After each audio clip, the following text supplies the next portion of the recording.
Chapter 15, Sticky Notes. Chapter 15 has a lot of very important information to learn, and some of it is just plain old memorizing, especially when it comes to the stages of water treatment and wastewater treatment.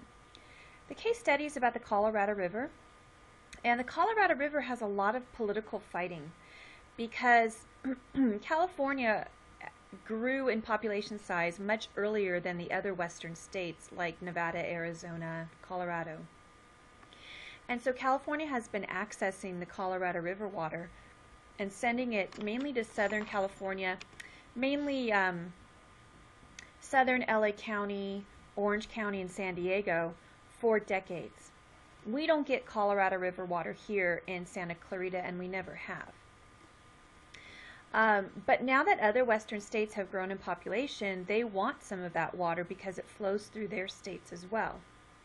And so there's a lot of political fighting over the water rights. Sometimes so much water is diverted from the Colorado River through aqueducts that there's none that actually reach the ocean. And so the wetlands there get damaged.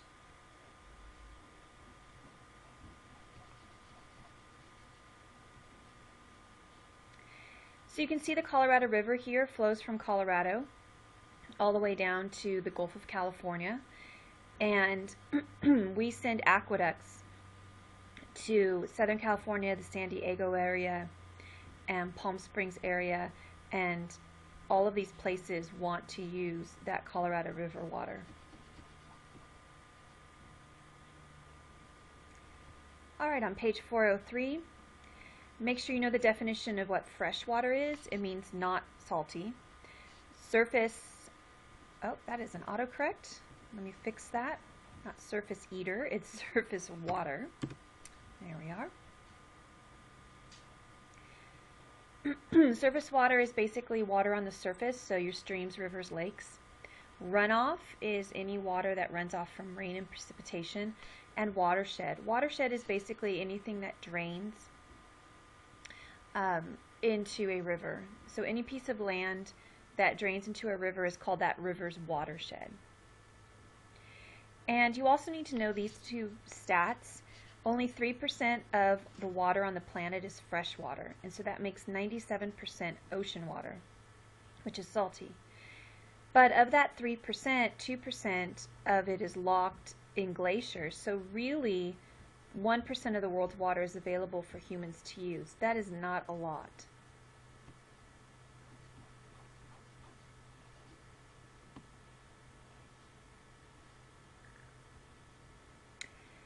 Know the word floodplain, riparian. Riparian means anything that has to do with the river. So riparian ecosystems are river ecosystems. And a tributary is a stream or river that flows into a bigger river. So the Ohio River runs into the Mississippi River. So we say the Ohio River is a tributary of the Mississippi. Closer to home, we have our Santa Clara River, and we have several tributaries that run into the Santa Clara River, like Piru Creek, San Francisco Creek, Bouquet Creek. Those all run into the Santa Clara River.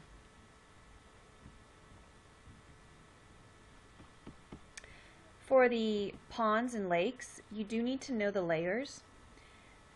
You need to know the littoral layer, the limnic, limnetic, profundal, and the benthic. Benthic's easy because it's bottom, so B for bottom, benthic.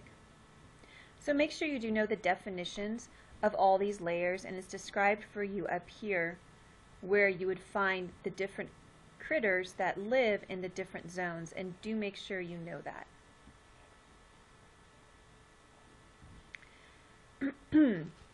Let's talk about eutrophic lakes. Eutrophication can happen in lakes as well. But what happens in lakes is that more nutrients mean more lake plants.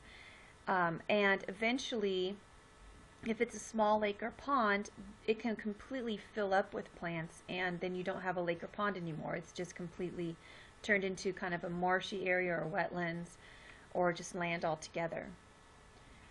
And then we have something called oligotrophic lakes. these are the opposite of eutrophic, and these are lakes that are crystal clear, and people think, oh, they're so beautiful. Well, actually, they don't have very many nutrients, and so there's not a lot of light, and you end up with very high oxygen compared to eutrophic lakes where there's very low oxygen. And that, if you remember eutrophication, there's very little oxygen because you got algal blooms, which are then decomposed by bacteria, and the bacteria use up the oxygen. And so you end up killing species due to lack of oxygen. That's eutrophication. And so the same thing happens in eutrophic lakes. Oligotrophic lakes are the opposite. Low nutrients, clear water, and therefore high water, but high oxygen, but very little life. This is a term that's not in your book, but you do need to know. It's a very important term. BOD, biological oxygen demand. And so when things die, the organisms that decompose them, like bacteria, need oxygen to decompose them. And so this could be sewage, dead things, fecal matter, whatever's in the water. Bacteria need oxygen to decompose them, and that is the BOD.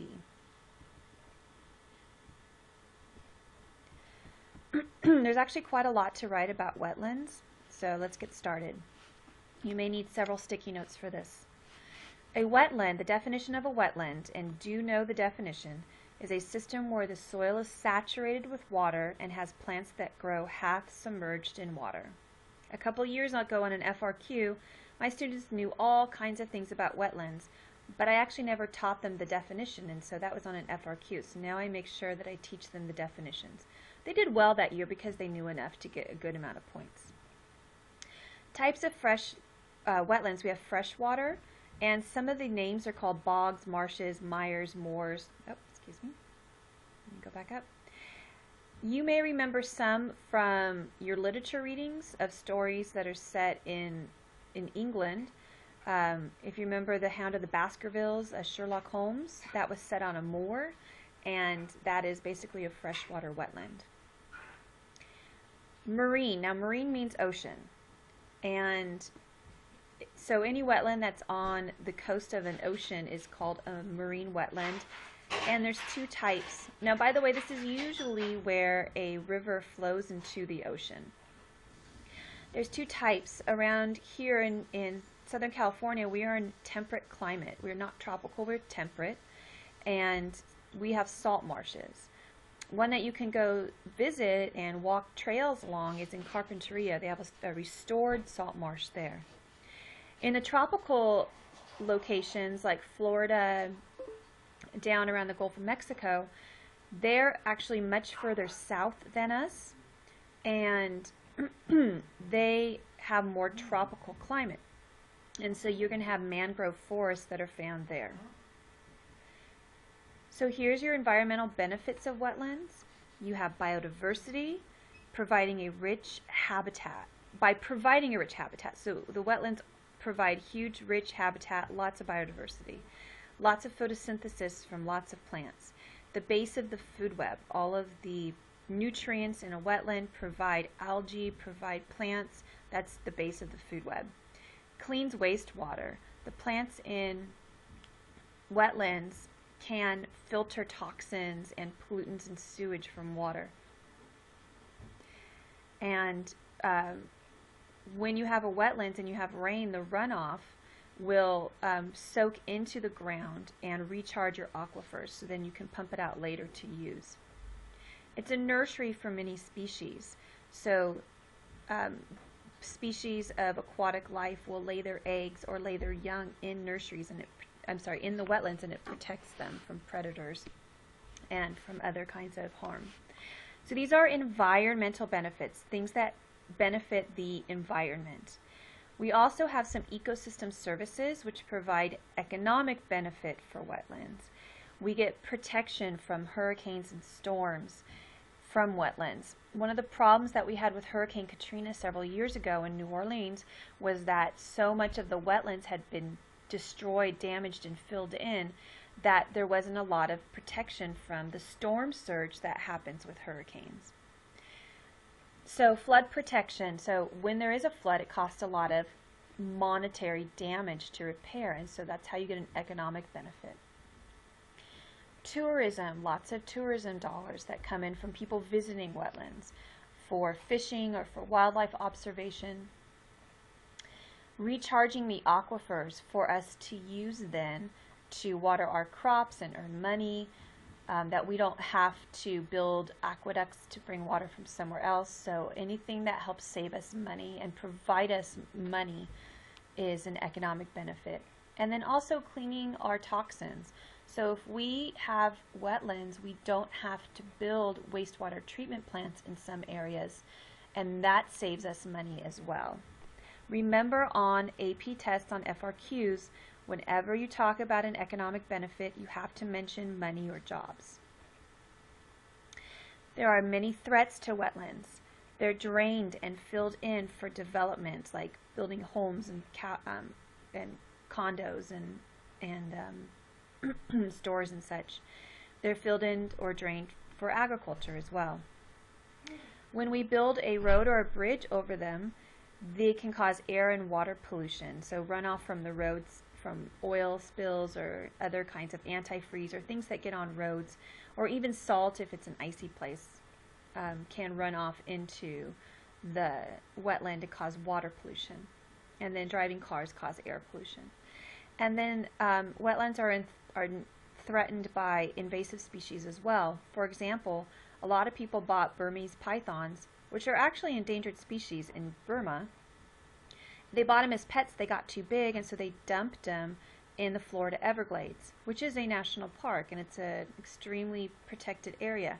So now they have a huge Burmese python population because they've met each other and mated, and they are driving out native species and causing huge amounts of problems in the Florida Everglades.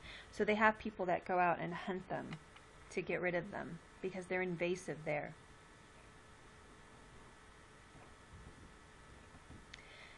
The definition of groundwater is basically water beneath the surface.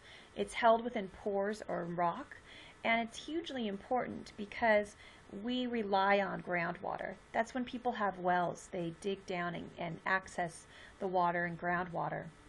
An aquifer, and it looks like I spelled it wrong, so let me fix it. An aquifer is basically kind of just another name for groundwater in a way. We use them sort of synonymously. And in Santa Clarita, half of our water comes from groundwater, from aquifers. The other half comes from Northern California via an aqueduct. So you can see here a really nice picture of groundwater in aqueducts and how aquifers are recharged as well through melted snow or through runoff. So make sure you know this picture and caption, really understand what an aquifer is.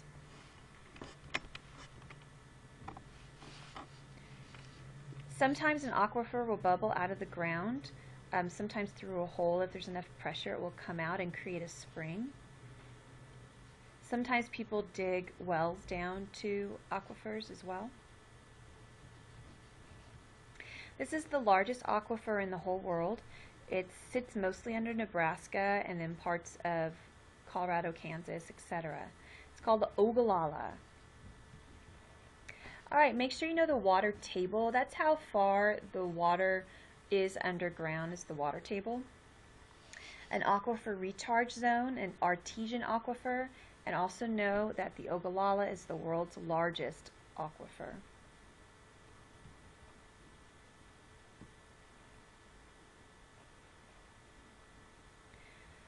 So over here we have a sticky note, and you need to know that Asia has the most fresh water, but the lowest per capita, which again means per person, because it has huge population numbers. You've got China with 1 billion, you've got India with another 1 billion, and Indonesia is also highly populated. So you have this area which has almost half the world's population, not quite, but almost half, and so they're all need water. So you can see that here it's the least amount really per person, and it actually shows it better on another graphic later.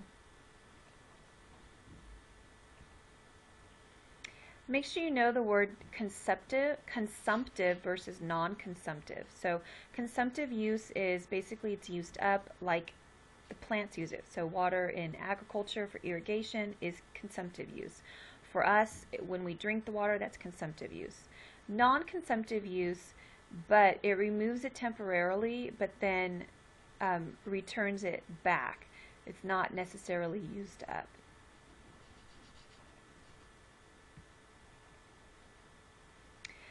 Here's a graphic of just basically how much water is diverted from the Colorado River into all kinds of dams here and there, everywhere, and water diversions and reservoirs and aqueducts. Know what an aqueduct is. It's a man-made river to carry water from one area to the other.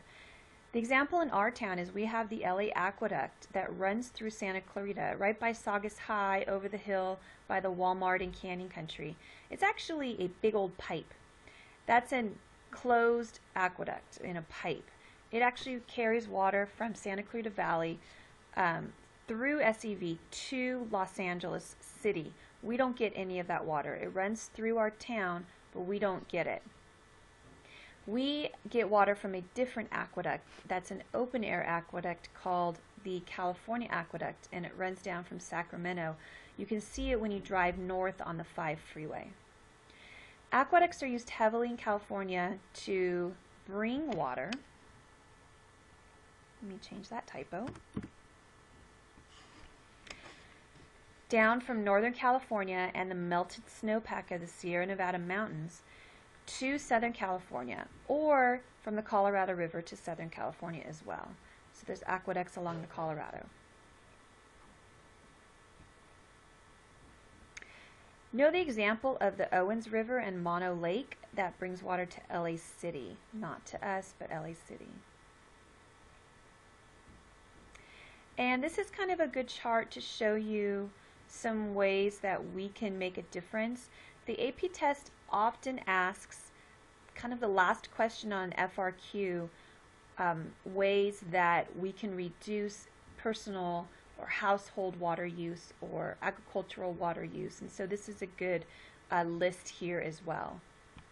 So know the ways that you can help conserve water. They do the same for things like energy use and air pollution. They sometimes ask you a personal way that you can help as well. All right, we'll pause here and continue with the next video.